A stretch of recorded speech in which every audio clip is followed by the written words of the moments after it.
Conquest of Bliss, a podcast about finding light in the darkness. This episode was produced by Cappy Productions. Just going to take a moment to interrupt your regularly scheduled programming to introduce to you a show called Translating Love. I played their promo last week on the show, but in case you missed it, here it is again. Hey everybody, this is Danny. And Woify. From the podcast Translating Love. And yes, we know what you're thinking. Another relationship podcast. However, since I am from the US, and I'm from Austria, we think that there's a unique twist on the genre. With relatable topics and interesting guests, we're trying to provide some helpful insights, give helpful tips, and also make you laugh. Our topics for Translating Love include mental health, trauma, anxiety, long-distance relationships, being married, sex, and many other subjects concerning all types of relationships, not only romantic ones. And our goal is not to only strengthen our bond and spend more quality time together, making Translating Love, but also to try to be more mindful, learn new things about these topics and ourselves, and become more well-rounded human beings. Therefore, we also talk about subjects that are important to talk about and relatable in this day and age. You can listen to Translating Love on Spotify, Google Podcasts, Apple Podcasts, or wherever fine podcasts are downloaded. I got to tell you, I love the concept of the show, and I think that they are just fantastic people. So check it out, and back to the show. Hello, and welcome back to the Conquest of Bliss. I am here once again with the fantastic Raymond. I'm not sure if I'm allowed to say his last name from my... I mean, it's sure. All right, Raymond Lorman, and he is an old friend of mine and a fantastic human being, and he's been going through what I like to call a growth spurt in his life, and so I wanted to talk to him again. First of all, how are you today, Raymond? I'm doing all right, actually. That's fantastic. Yeah. So you want to tell us a little bit about what's been going on with you? Because things are a lot different than the last time we talked. Yeah, I mean, honestly, I remember the last time we talked, but I don't remember when we last spoke. You were running a company, and I mean, you still have a kid and everything, but you had a kid at the time too. Okay. So basically, I had done the construction thing for a while, and extenuating circumstances caused me to open up my own business, and I went with that for a little while, and then after about a year of that, I had made good money. I actually made great money, probably the most money I'd ever made in my life. And I had a couple of employees. I had to fire some people. I finished, I think, 5 or 6 different buildings. So I completed a bunch of projects. It went well. And then I kind of got into a bit of a slump, and I really wasn't happy. You know what I mean? I wasn't going to work as often. I crashed. I don't know if I told you, but I crashed my motorcycle in August. Oh my God. No, I did not. Yeah. Wait. Okay. So when I say crashed, big giant, I'm doing the underquotes if everybody can't see me because we're on, talk show. I'm underquoting right now, but I dumped my bike coming down the North Vancouver, the Cut, it's called. Do you know what that is? Yep. I was coming down that big hill there, and I was probably doing like 60. And the guy ahead of me, he's 5 or 6 car lengths ahead of me because I always leave some space. He locked his brakes, so when I hit my brakes, I must have hit a patch of something. Okay. Yeah. And the bike just basically went down underneath me, and it landed on my left foot. And then I did like a ninja roll. And I was up right away. I didn't hit my head or anything. There was just this like a minor, small scratch on the top of my helmet. So I didn't hit my head, but I hit my shoulder, and I broke my collarbone, and I broke my toe. So I was like, no, honestly, I picked my bike up. I walked it to the side of the highway. I put the kickstand out, and I just laid my backpack down and laid down and was like, all right, somebody call an ambulance. It was, and then, I did the quick once over on myself and realized that I was broken in a couple of places and whatever. But yeah, so that happened. I was super crazy. It was super surreal getting driven in an ambulance and whatnot. But after that, I couldn't quite, I couldn't even go to work for 6 or 8 weeks before I could do any like super physical labor. And oh yeah. I wasn't, my employees were still working. We were all still making money. I was able to give them bonuses and all sorts of stuff for completing projects. Yeah. That's like, I paid my guys really well and it was good. but my heart wasn't really in it as much. And I couldn't be as physical as I wanted to. So after a while of that, my one employee was talking to me about wanting to go or to get his apprenticeship going again, because he was a carpenter. That's what we were doing. And we just figured we could make more money doing this other thing. Well, there was no way that I could afford to hire an actual carpenter for him to do his apprenticeship. And that's when I kind of realized that even though, yes, we could make a shit ton of money out of this, neither of us were really going to go any further than that. Like all that we were going to get out of this was money, which is, don't get me wrong, was great. I made a ton of money, but I really wasn't. I just wasn't. You weren't building anything. No, we weren't growing besides anymore. The building, yeah. And that, but like as much as there would have been growth, I didn't see the growth that in anything outside of that small thing that we were doing. Yeah. So I called my guy up and I said to him, I says, listen, we're going to drop the contract that we have right now. It was already going to be a little bit of a screwy contract that I wasn't quite making as much money as I'd hoped on. I tried to give the guy a break because some stuff happened with the building and he ended up losing a ton of money. And so I was taking a bit of a hit. I was like, you know what? I just said to him, like, it'll cost you the same price to have your own guys do it. I just don't want to do it. And I called my guy up and I says, listen, I'm not going to be able to help you further your career. And I don't want to have you work for me just because you're nice. Stagnant or, stay with me and not really be able to get anywhere. I'm like, sure, you can make a great wage, but are you happy really plugging away at that same stupid drill for 6 to 8 hours every day? Yeah, I might let you go home early or whatever, but you're listening to podcasts, staring into a corner. I'm like, that's not what I want from you. It's not stimulating enough. You're not growing anything. You're not learning anything or doing anything new. Mm-hmm. So I decided to close everything down. And that went on, I think it was 3 months or so. I went through Christmas. It was like December. I didn't go to work in December, but the business was still open, and I paid my last paycheck, I think, on the 3rd. And then I gave him a bonus for leaving and sent him on his way. And I spent, I think, 2 months without a job, just kind of hanging out at home and doing, just sort of seeing where the world took me. And I found this thing on Craigslist, of all things. There was a post on Craigslist, and it had to do with a psychology apprenticeship, is what they called it. Okay. What is a psychology apprenticeship? So, and here's what it was, right? So basically, the headline or whatever was psychology apprenticeship. So I click into it, and I was like, or you see what this, what could this be about? Well, it turns out that they run a program that is an applied behavior analysis course. Okay.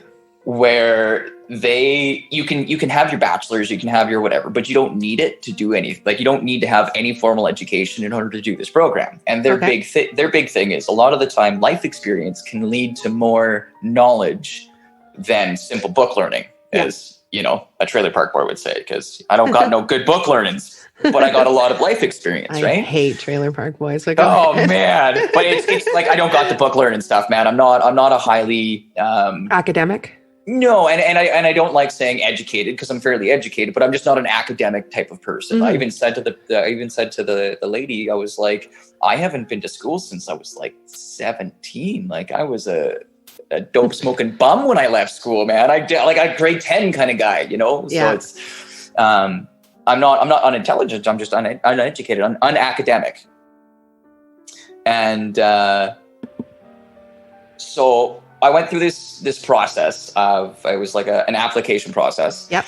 Where I had to go through probably about an hour and a half, 2 hours of interviews, like phone interviews and such. Okay, yeah. So like they would call me, we would talk about my life, where I came from, what I was hoping to be. And their big thing was like, okay, well, where do you want to go? What kind of career do you want? And I laughed at them. That's the question, isn't it? The ultimate question. Well, yeah, for me, I always laugh at people. I'm like, man, I don't know where I want to go with life. They're like, what's your 5-year plan? I'm like, 5-year plan? I just applied. You realize I don't have my grade 10 and I'm applying for a psychology apprenticeship, right? I'm like, I barely have a 5-week plan. Yeah, like as much as I have an idea of, what would be nice, I guess, but like, I don't have this grand master plan. I've never had this grand master plan. Yeah. It's not what I was shown or taught when I was growing up.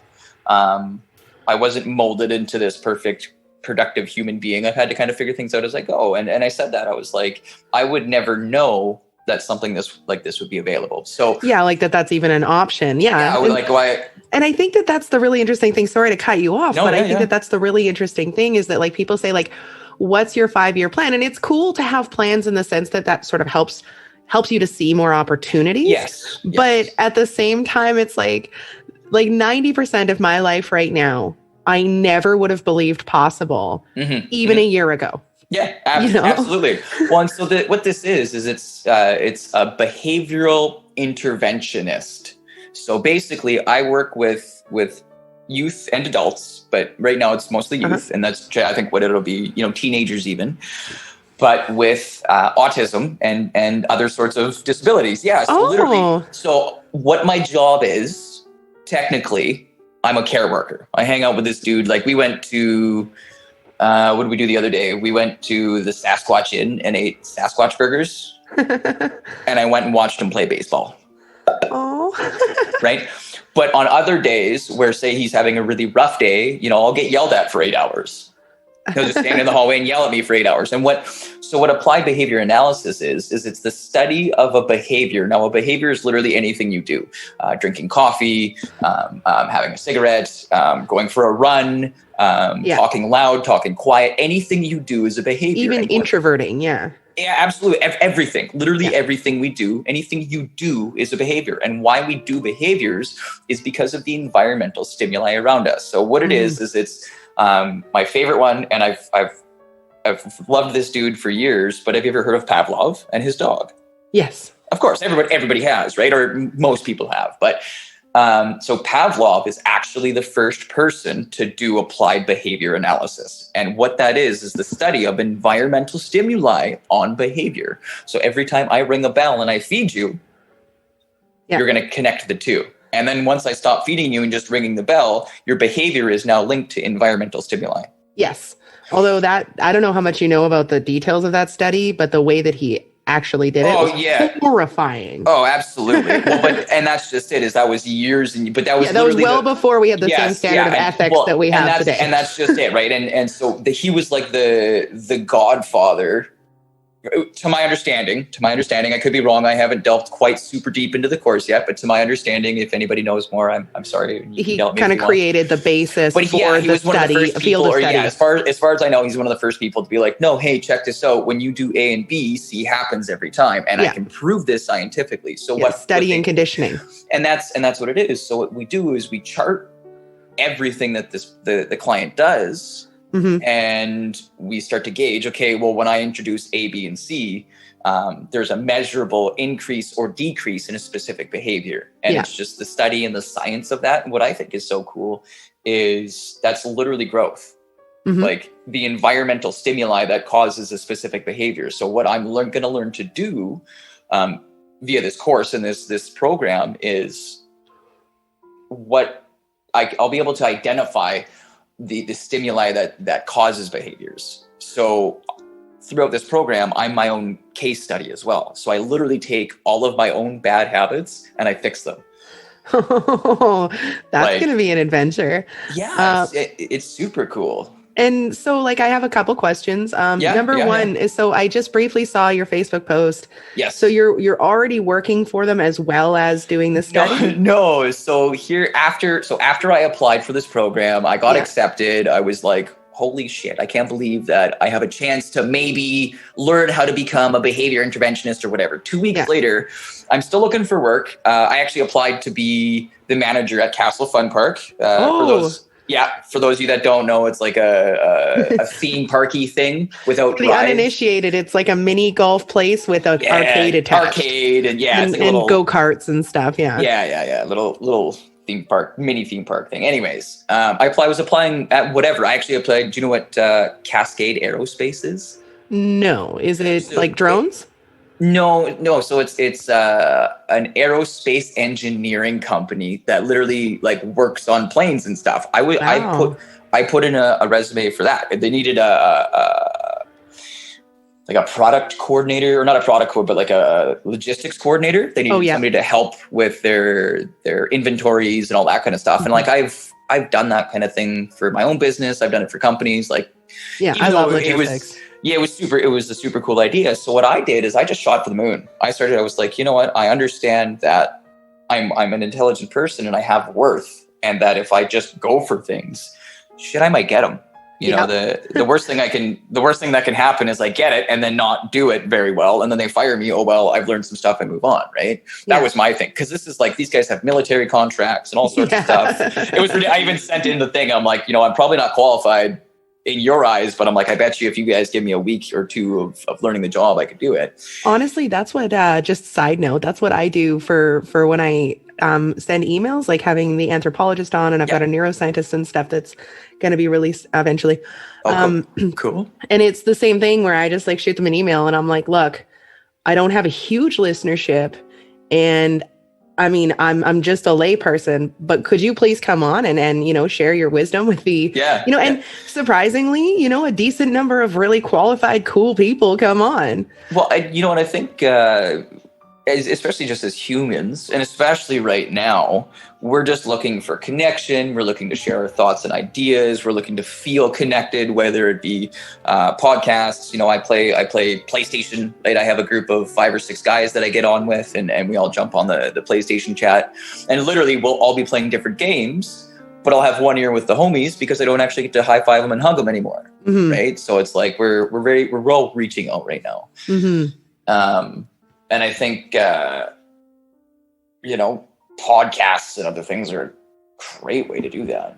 But so yeah, I was looking around. I was sort of shooting out all sorts of different jobs, and I figured I wanted to step away from the labor thing and the construction stuff. Right, I didn't want to be lifting heavy things all day long. You wanted to exercise your mind instead of your body for a while. Yeah, change it up a little bit, right? And so one of the ones I found shortly, a couple of weeks after they found this program and got accepted into the program, was an actual job with a 5-week paid training for the position I was going to school for. Okay, cool. So I was like, hey, do you want to come in? We have, it's paid training. We'll give you your first aid. We'll train you in a whole bunch of stuff. You're going to be a behavioral interventionist. So literally the freaking stars aligned, and I'm like, oh, let's try going to school for something. And then the job gods were like, hey man, do you want to just have a job instead? And yeah, they literally I applied for that, and I went through the same thing, went through some interview processes. And my buddy that I used as a reference called me as soon as he was done with his reference phone call. Yep. And I guess the lady was saying, and I hate, but I love saying this, but she was saying that I was probably one of the better interviews that she's done. Like, she was really pumped to have me on. And it was really cool because honestly, I feel like this sort of direction is what I've been building to. Gearing towards my whole life without actually understanding and knowing it. And I do believe that this is just one section of growth that's going to lead me into whatever it is that I will be doing as well, right? Which is, I have, what's my 5-year plan, man? I don't know what the universe has planned for me. I just kind of take what I have that's in front of me that can get me forward. I just look for growth when it's there, right? Like, yeah, it's just like you said, I would have never, and sometimes they say, they're like, well, what are you thinking, in 5 years? I'm like, man, I didn't realize 2 years ago that I would own a construction company and make over $100,000.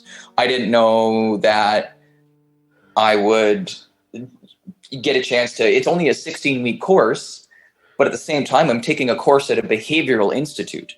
Yeah. Like, that's crazy. And then on top of that now, I paid all my tuition, and the lady called me and was like, hey, the first interview I did with you, I wanted to talk to you, but I didn't want to overload you with stuff. She's like, I'd like to offer you a position as an academic advisor. Oh my goodness. So now you're doing the course, you get a position as an academic advisor as well as a job in the field that you're taking the course in. The field that I'm looking at, right? So it's like, literally the universe was like, hey, you want to do this? Okay, cool. Here you go. Let's just do this. It was very similar to the construction thing where I'm like, hey, I'm going to try this growth thing for a second. Let's see where it takes me. And that's part of the reason. Another reason why I stopped doing the company or closed the company or did, got out of that was I did it on my terms. Mm-hmm. I stepped away on my terms. I said, you know what? I've learned an amazing amount. I could keep going. I could try, just hold on to this thing that is whatever and try and force it. But it really didn't feel like that's what was supposed to happen. And as soon as I let go and just accepted kind of what was going on, this other opportunity arose. Like if I wouldn't have done that, this opportunity wouldn't have arose. Okay, so let's talk a little bit about that kind of whole concept. And before that, actually, though, I want to talk about, you were like, I hate saying this, but I love saying this. And I want to talk a little bit about the difference between, in my opinion, arrogance and confidence and humility and low self-esteem. Yes. Right. So I don't think that there's anything wrong with acknowledging when you do well.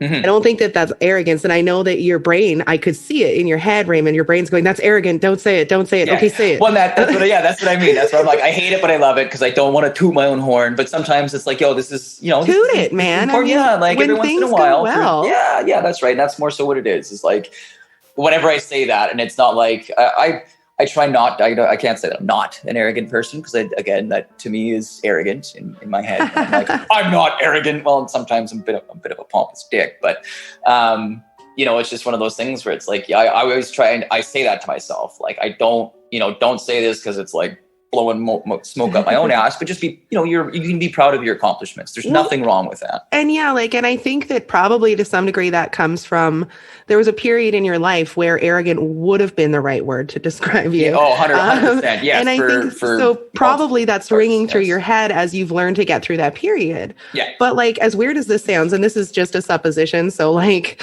if people disagree, go ahead and tell me.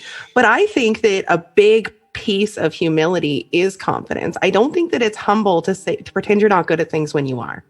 I think that humility is acknowledging that you have skills, have talents, have abilities, but understanding that you're still fallible. Yes. Those skills and abilities, you're still fallible. There's still always going to be people who know more than you and who understand things better than you. And I think that that's really what humility is. I don't think humility is pretending to be bad at everything or pretending to hate yourself. No, and I think that's huge. I know a lot of people, especially these days, that's what it is, I'm just garbage. And it's like, well, I don't want to be arrogant. It's like, well, but there's like, you're allowed to be confident in who and what you know and who you are and what you know and what you are or whatever, right? And my personally, and maybe you resonate with this, my relationship with arrogance and what is and isn't arrogance has actually really changed, like even to the point where I think that drawing attention to yourself and saying you're the worst at something is almost a little bit arrogant too. Like when you make it all about yourself and like, well, I'm just a piece of shit. And it's like, well, that just kind of takes away all your responsibility and power. Yeah. By saying that you're, just a piece of shit. And then it sort of translates to like making it all about yourself and about like your victimhood in that case. And I mean, I've been guilty of it. And I mean, a lot of us have. Well, we all have. Yeah. And like, I just think that it's a really interesting concept to start realizing that, hey, it's actually kind of, in my opinion, more arrogant to, relinquish myself of all responsibility for any wrongdoing I do by saying that it's just innate. And then, pretending that I'm a piece of shit so that, like I get not only the attention focused on me, but like I said, no responsibility, and to do that. When I say it's arrogant, I don't necessarily mean like pompous, but so much as like self-centered. Yeah. Well, and that's just it. I think that, pompous and self-centered are both different forms of arrogance. You know what I mean? And that's, and I think you're very right where with the whole, when I was younger, I was an arrogant little bastard.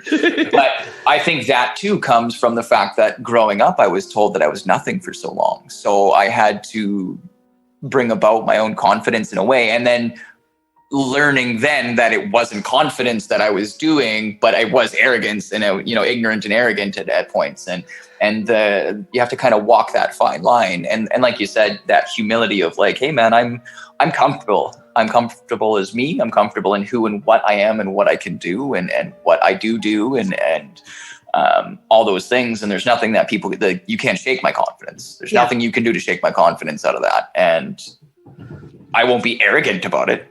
But confidence is confidence, right? Like, Yeah, and I mean, I feel like I mean, when I mentioned you when we were kids, but at the same time, I was more on the other side of it, where like very self-centered.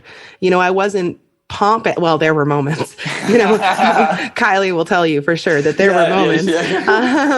But I wasn't, necessarily pompous, but I was incredibly self-obsessed and convinced that I was a victim in everything, and brought everything to being about me, even when they were clearly not, and it's just, it's such an interesting thing to me. So can you touch a little bit more on sort of what led you? Because I think it's a beautiful and magical thing to be able to say, yes, I can reach for the stars. I am worth trying. And I don't think that you were always like that. And so can you tell us a little bit about what led you there? How did you actually go from knowing that as a concept to, because everybody's heard it. Honestly, I would, because I mean, I've done everything under the sun as far as work or whatever, right? Like I've experienced a fair amount, and you're right. I didn't for a long time, right? Especially, as an adolescent and a young man, I never thought that I was going to be good enough to do a lot of things. You know what I mean? And coming from my background and the streets that the street stuff I did and all the bad stuff and whatever. There was that guilt kind of laying on me, right? And I limited myself for a long time until I think it was when I was working at the framing company. And it wasn't actually myself that caused me to sort of see this and have this grand realization. It was another man. Yeah, rarely is ourselves. Yeah. Yeah, it was this happening. So what happened was I was working for this giant framing company, and it was like a conglomerate kind of dealy. And we were working night shift, and some shenanigans happened, and there was some drinking and whatever.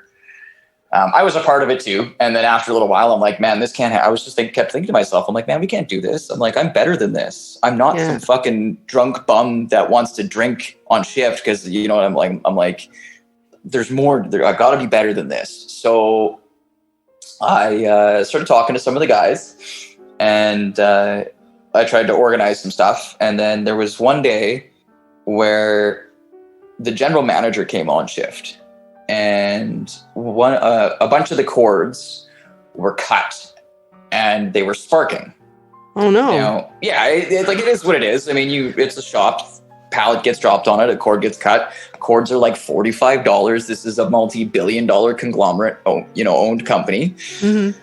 And the general manager comes in and he starts fucking screaming because this guy's not doing something. And he's like, man, I'm not using that extension cord. He's like, dude, I have a pacemaker. I'm not touching that cord. And so the boss goes off screaming, you either plug it in and use it or you're fired kind of dealy. Just like, screw you, just do it. So at that point I was like, man, this just isn't right. So I decided I was going to talk to some unions. So I spoke to a couple of unions, and I spoke with the guys, and there was a few guys that were on board and a few guys that were greatly opposed because they were old fellas, and they were just like, union's bad. And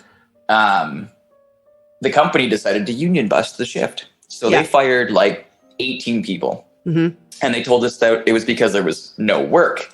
Again, you guys can't see it, but it's the air quotes. But yeah, so they told us, sorry guys, there's no work. And everybody got super freaked out. Well, one of the guys I found out because we were talking about what we would do, and he's like, well, I got my HVAC ticket, and I've been a shop steward for 10 years at this other company. And I'm like, excuse me? He's like, I just work here. And I'm like, what? He's like, yeah, I've taught this, and I have a certificate for this, and this. And he was like basically a doctor, not really, but he was, a construction doctor, unbelievably hyper qualified guy working for like $17 an hour, $18. It was ridiculous. It was crazy.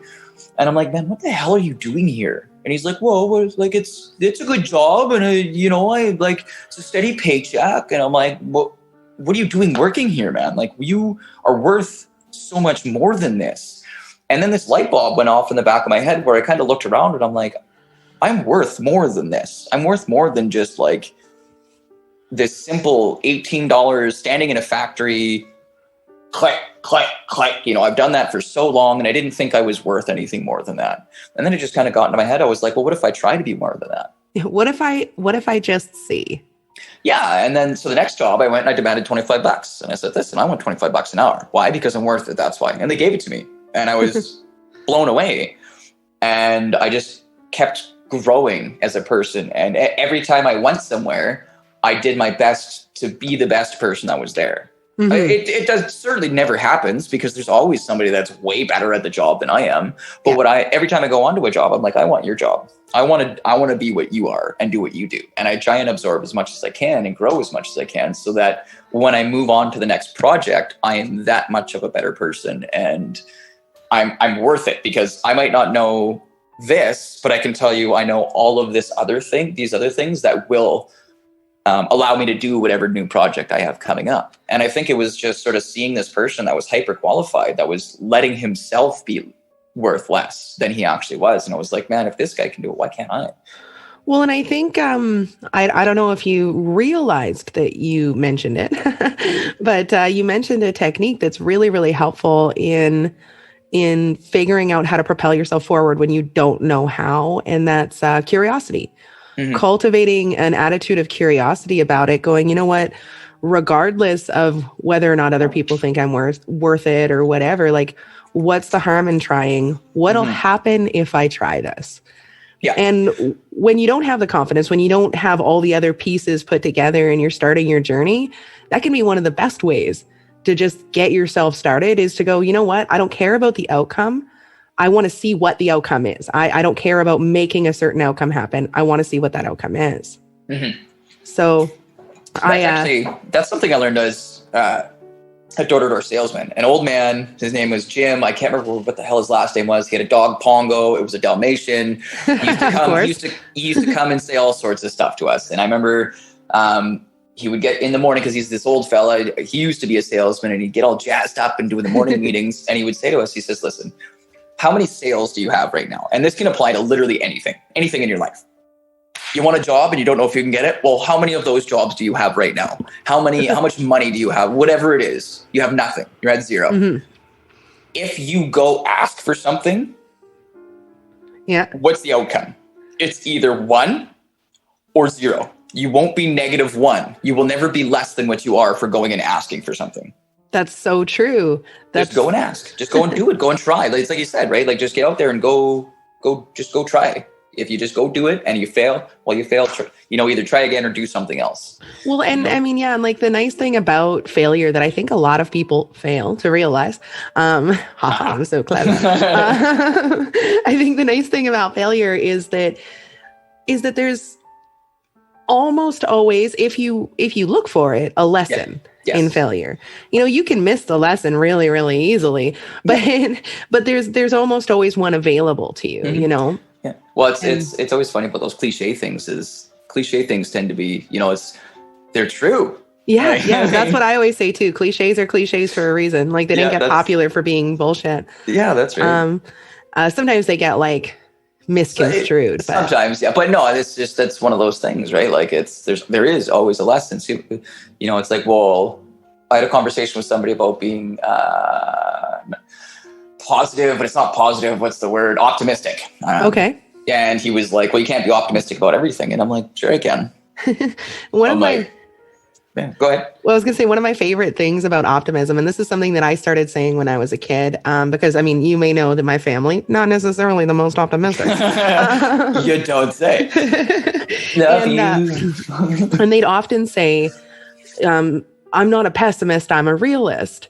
And I get so frustrated, because it's like, it's just as realistic to look at the glass as half full as it is. And that's the classic example, right? The glass half full or half empty. It's just as true that it's half full as it is that it's half empty. Yes. Like, that's like the glass is half. Is it half full or half empty? Well, it's half. Yeah, so, there's half of the amount of water in the glass. And then being optimistic about what is there just makes life a whole lot easier. I'm a realist, man. I have no problem saying it as it is and being like, yeah, that sucks. Yes, this is a shitty situation. That was a sucky experience that hurt. I'm hungry. Whatever's the poopiness. Yes, poopiness does happen, and I am a realist. But on the same side of that, I'm still going to be happy about stuff because, like, I always have something to be happy about, you know?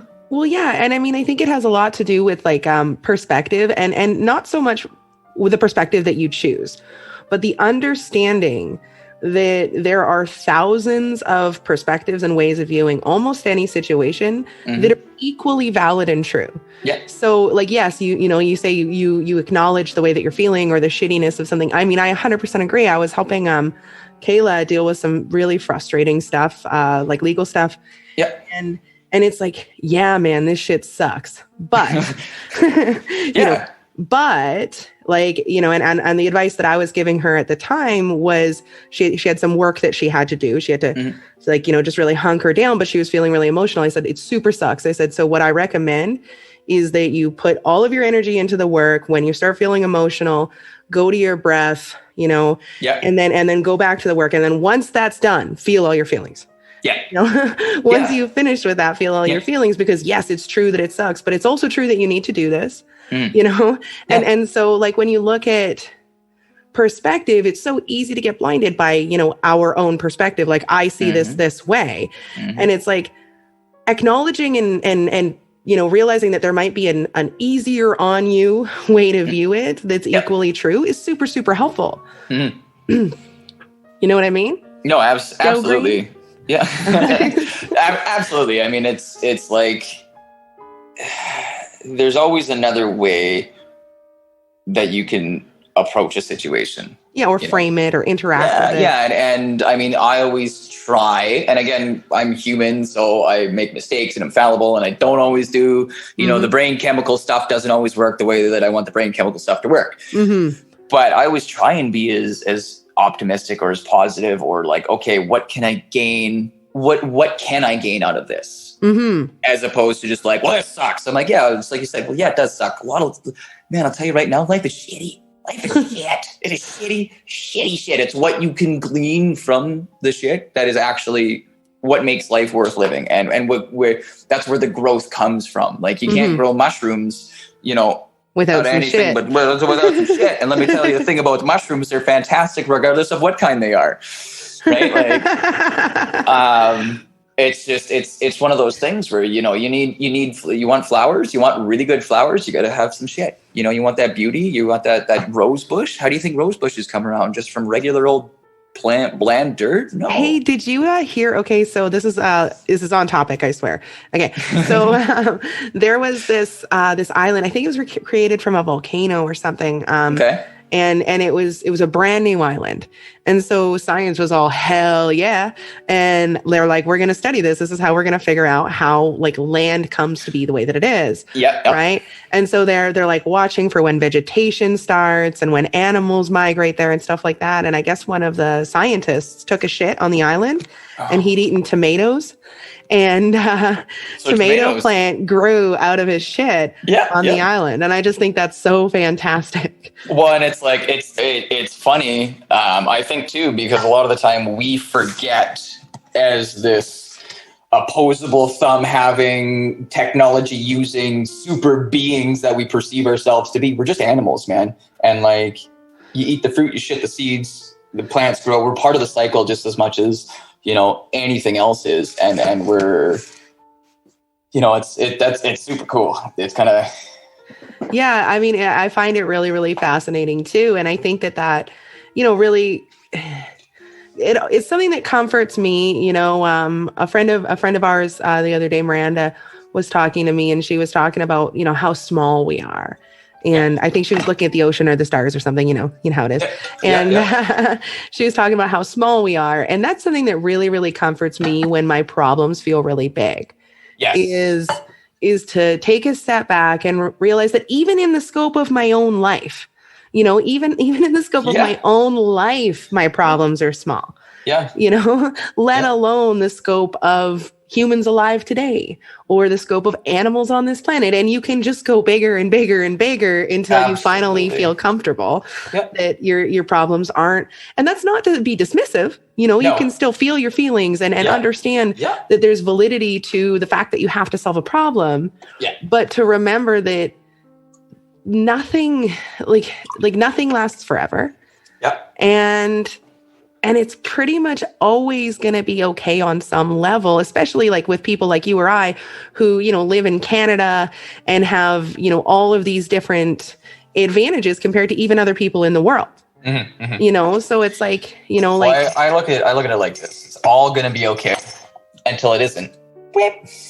You know what I mean? It's like life sucks. You're like, you know, life's what it is, and then you die and you don't going to worry about it anymore. So I'll just kind of I like the idea too of that, going back to the whole looking at everything and just going bigger and bigger and bigger and like really encapsulating yourself in the fact that there are literally 7 billion other people, let alone the trillions of bugs and silliness, right? But it's like, yo, if you look and you look at an ant and you follow an ant for a day, if you think that ant doesn't also get bullied or have some bullshit thrown his way, or have, you know, a possibility of dying, you know, whether it be being stepped on or eaten. I know it's slightly different than us, but every other creature, every other being on the planet also has problems. So you're, whatever humongous, insano thing you're feeling or thinking, first off, you're not the first person to think it. You're not the only person to be thinking it. And you're not the last person to think or feel or have this same problem. So that enormity and sort of minusculeness of you know, our own being ties into the fact too that like you're not alone. No matter how alone you think you are, literally there have been thousands of other people that are going through the exact same thing that you're going through, and they've made it through that exact same thing. You know. And a lot of like, I mean, especially if you look at like history, like for me personally, and obviously this isn't going to resonate with you as much, but for me personally, like when I start to feel like overwhelmed and frustrated and stuff, like I look at the number of women that have absolutely paved the way for me to be able to live any part of my life. 100%. You know, and 100%. And it's like they did everything I've done and way more with 1,000 times more barriers. You know? And like I said, and then I think about like, you know, being in Canada, the reason I mentioned that is because even our neighbors to the south aren't afforded the same security that we are. Like in Canada, there's homeless people in Canada, absolutely. But the chances of any given person being forced to be homeless are much, much lower than almost anywhere else in the world. You know, with our social programs and our things propping things up. Now, that doesn't mean it doesn't happen. People fall through the gaps. That absolutely happens. But I can say with confidence that you or I will probably never be homeless long-term. No, well, and even, you know, that's the funny thing too, is the term homeless, right? And it's like people are forced to be homeless. And, you know, I'm sure I'll catch some flack for this, for whatever, because it's a big topic, right? Hot topic right now. But like, I know a lot of people are homeless because they choose to be. And I say this from, first off, knowing plenty of homeless people. Second off, being basically a homeless person, you know, and third off, just observation, right? Like I have a friend of mine that lives in downtown Vancouver. He actually lived with us for like 4 months. I gave him a job. I filled his pockets. We washed all his clothes, fed him a whole bunch, and then sent him back out on his way. And he doesn't have any, I wouldn't say any mental health issues. We all do. We're all a little, I was just going to say, we're all a little crazy. But he's not some super insano drug head. He doesn't have he just chooses to be homeless.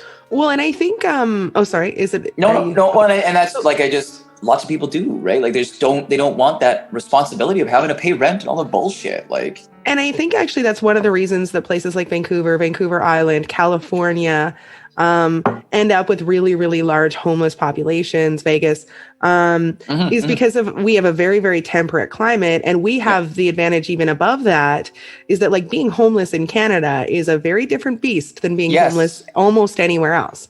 Right. Because you're always being fed. Yes. If there's a storm or anything, I mean, we get really good weather here, and where you are, but if there's a storm, you're protected.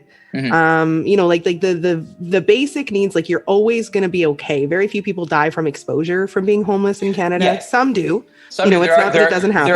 And that's just it is. And that's kind of what I was, you know, sort of leading to as well, is with my buddy. He used to tell me all the time, he's like, man, don't give homeless people money. He's like, you want to give them anything much. But even then he's like, forgive a homeless person anything. And that's more so because of all of the social programs that are, like you said, that are available. And that's not to say that, you know, I went out recently and it was like $600 or $700 we had collected. I just one day went on the internet, I was on the Facebook machine, and I said something about like, hey man, I'm going to take $100 and go buy some socks and toques. And all of a sudden I had $600 worth of donations in my bank. Oh, wow. Yeah, it was crazy. It was just this crazy thing that popped off. And so we bought, you know, every sock in from the dollar store that we could, and every toque and set of gloves that we could, just to make it nice and cheap and easy, right? The little black gloves, I'd give two pairs of black gloves, a toque and 2 pairs. And the socks at the dollar store were, for anybody trying to save a buck, were surprisingly good. So we give them a couple of pairs of socks, and we give them, you know, a couple of pairs of light gloves. So if they do ruin them or lose them or whatever the hell, you know, it's not a big deal, right? And like, I mean, I have this take on giving in general. So I understand that like we've got all those social programs. Just to be clear, you cut out a little bit, but I think you were saying don't give them anything. And then that was what according to your friend, not you. Buddy, not me, because I give all sorts of stuff, right? Like I'll buy coffees and I do whatever. But yeah, my buddy says, like, you know, he's like, there's so many things out there. One of the things like that kind of drives my giving when I do, and I mean, I don't usually talk about it publicly, but you know, I try to give often, you know, and the thing that I try to do is not pay attention to someone's financial needs, especially here in Canada where you know those resources are available. You know, like I would much rather give in the Tim Hortons drive-through. I know, super Canadian, but I would rather give in the Tim Hortons drive-through, or randomly, like I've done gift cards before where you put gift cards in a card and it says like, don't throw this away, it's not empty, it's for you. And that kind of thing, you know, because I think that as much as, you know, helping the homeless is absolutely something that I believe that we should do, I also think that sometimes it's wealthy people that have the most cynicism and the most need for belief in the good in the world. That's a very good point. That's a very good point. And that's something I think that just you know, that random act of kindness, but just being kind for the sake of being kind, you know, that's something that I just irks me, is the people who go on to the social media machines and they like film themselves doing all these good things and giving this and doing that. It's like, I'm not down for any of that. Like, don't take my picture. Don't do anything, you know. And we did it. We ended up doing like, and the reason we did it was because I knew a storm was coming up. So I went and I bought a bunch of tarps for people. We went to like the local, like big box store or whatever it was. It's literally like the big box outlet, and it's super cheap stuff. And it's like, but it was like a bunch of 5x6 tarps. So it was enough to like lay over your bag or cover, you know, wrap your bags in or wrap your clothes in or cover your tent or whatever the hell you had to do. Right. And it was like, the big one was pizza. We just got a bunch of pizza and we handed out pizza, and we just sort of, I wasn't even looking at it like these, you know, the people, it's like people called these people the homeless, like there's some sort of other creatures or whatever. Right. And I'm like, yo, these are just people. I've been there, you know. And it's like, I'm with you though, where it doesn't matter who you are. Like if you're a dude walking down the street and I was giving out pizza to quote unquote the homeless, and you wanted to fuck a slice of pizza, man, I don't give a shit what you're wearing. You want some pizza? I'm giving away free pizza right now to whomever it is, you know. And I think that's been lost a lot on these days. Is we don't just do that anymore. I have mixed views on the whole publicity around giving things. So I think that I understand that like sometimes people are doing it for, you know, the social rewards or whatever you would call it, right?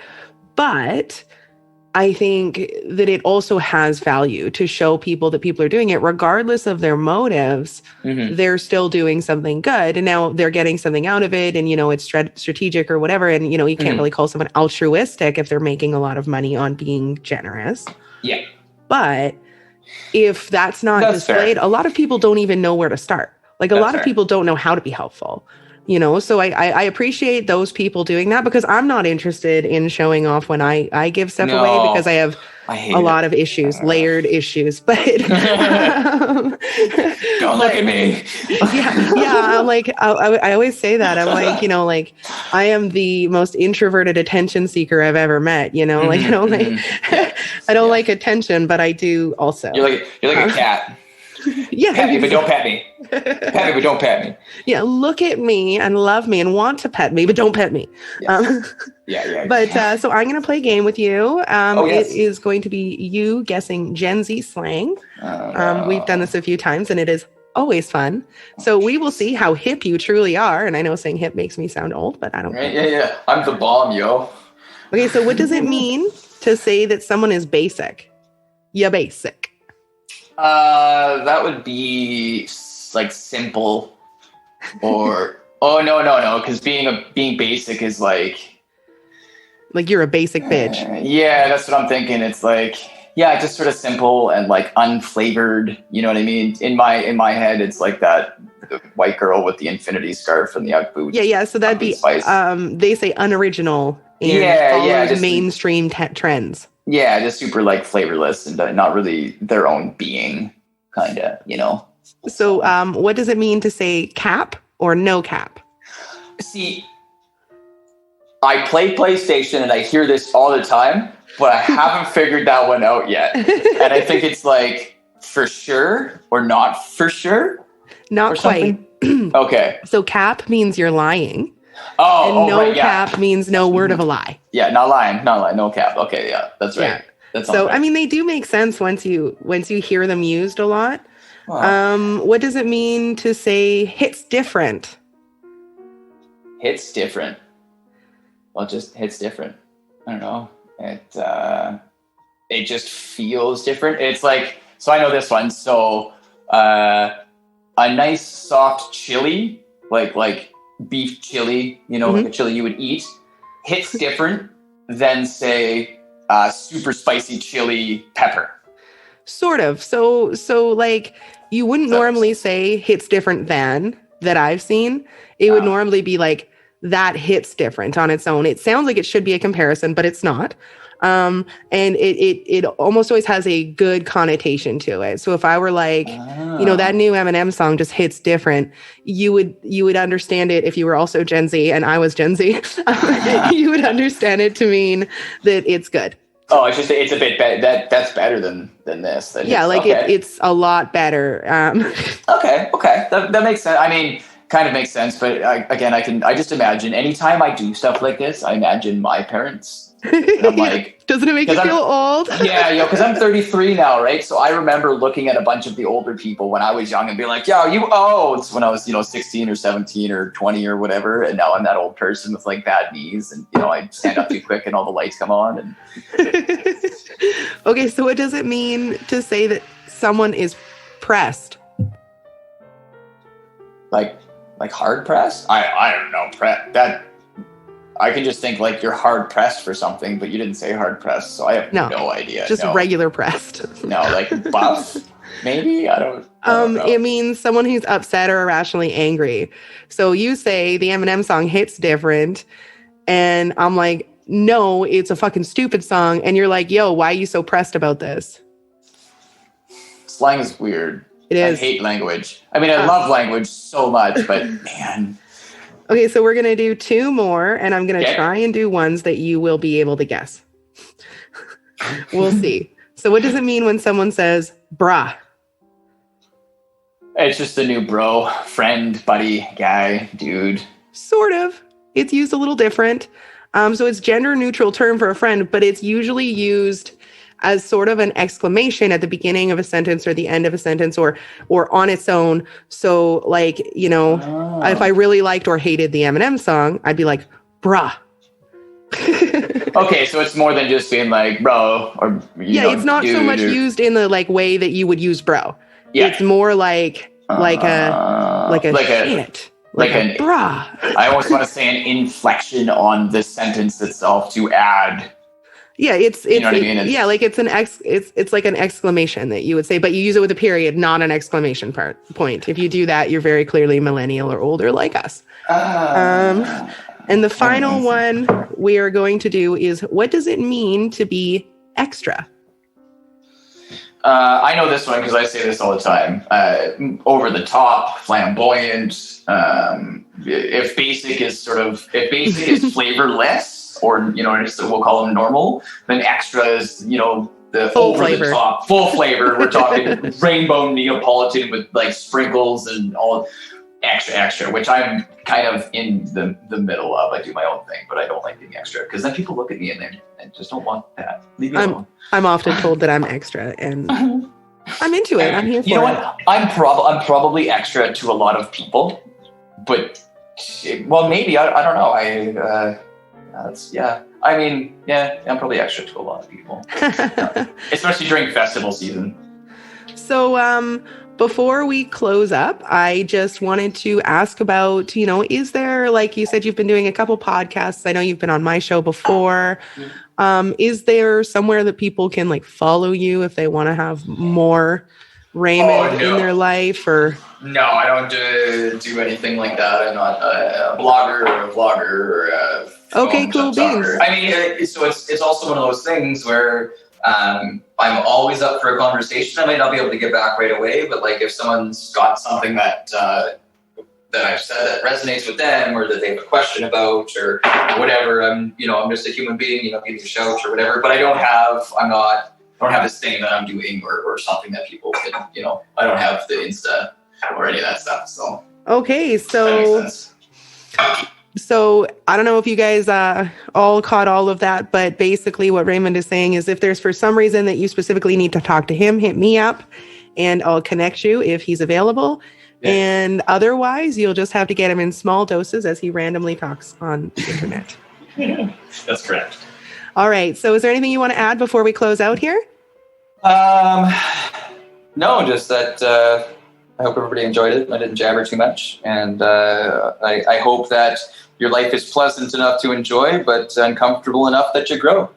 Awesome. Thank you, Raymond. And to my audience, I love you. Bye.